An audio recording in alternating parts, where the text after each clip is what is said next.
Good morning. I'm so honored to have Mr. Jeff Cassidy in the studio with me today. How are you? I'm doing wonderful, Rhonda. How are you? I'm doing great. Now, you may recognize the name Jeff Cassidy if you've ever watched the Lifetime show, The Preacher's Daughter. Now, there's a great event that's happening tomorrow. It's called the Steppin' It Up Coalition, and that event is going to be held at the Easley Union Missionary Baptist Church. That's going to be tomorrow night starting at 6:30 p.m., and the purpose of the event is to help educate and prevent substance abuse.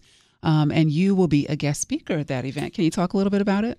Yeah, they've asked me to come and just share my testimony because I've only been in the ministry full time now for about a year and 4 months. I'm not your typical person who went to seminary and college to be a minister. I spent a career in manufacturing for about 30 years, and I ran from God for 25 years and ran away from church and the people in it and wanted nothing to do with churches. So they've asked me to come and kind of give a life testimony, obviously share about my family and the substance abuse problems that my children have experienced and how we've dealt with it, and a little bit of how we got involved with the show. But this is to make aware that the fact that those who are serving in the ministry are dealing with the same worldly issues as everybody else, and we are not immune to that. Satan likes to find any way to distract us from doing God's work and to servicing His kingdom, and we just have to find a way to make people aware that young folks, they need us as adults to understand them, and sometimes that's hard because teenagers are hard to understand.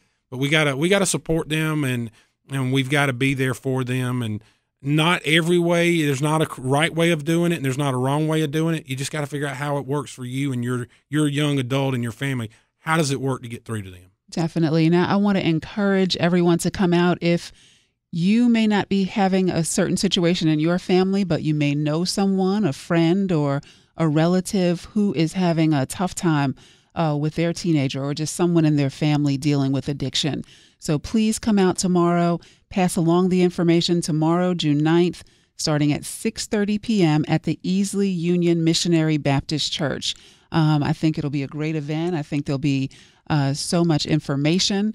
And just hearing Jeff Cassidy talking today, I know that your presentation is going to be wonderful, and just your calmness about the situation and talking me through what you've gone through. I know that you're going to help so many families in the upstate. Thank you. I'm excited. I'm excited for you. And one of the things I just read on your press release was that drug abuse is not just a problem for the medical and law enforcement community. Drug abuse is a problem in families, and I think it needs to be confronted there first, of course, before it gets out of control and has to be handled by law enforcement. So let's definitely get together. Let's help each other to help our kids just steer away from going down a certain path in life. Thank you so much for coming in today. If someone wanted more information on you, what can they do? Do you have social networking pages? Oh, yeah. You can find me on Facebook and Twitter and Instagram. I use those social medias as part of my ministry and try to be as positive as I can and to share scripture with folks and just daily things that I deal with as a father, as a husband, as a minister, and just life in general. And people can email me there, or they can reach us at the Cassidys of PD at gmail.com, and we will answer any questions that anyone has. That's awesome. So your social networking sites, is it just under Jeff Cassidy for Facebook? Yeah, Facebook is Jeff Cassidy, and Twitter is Jeff Cassidy, at Jeff Cassidy, and Instagram is Jeff W. Cassidy. Perfect. Well, thank you so much for coming in today. Thank you, Rhonda. I appreciate you having me.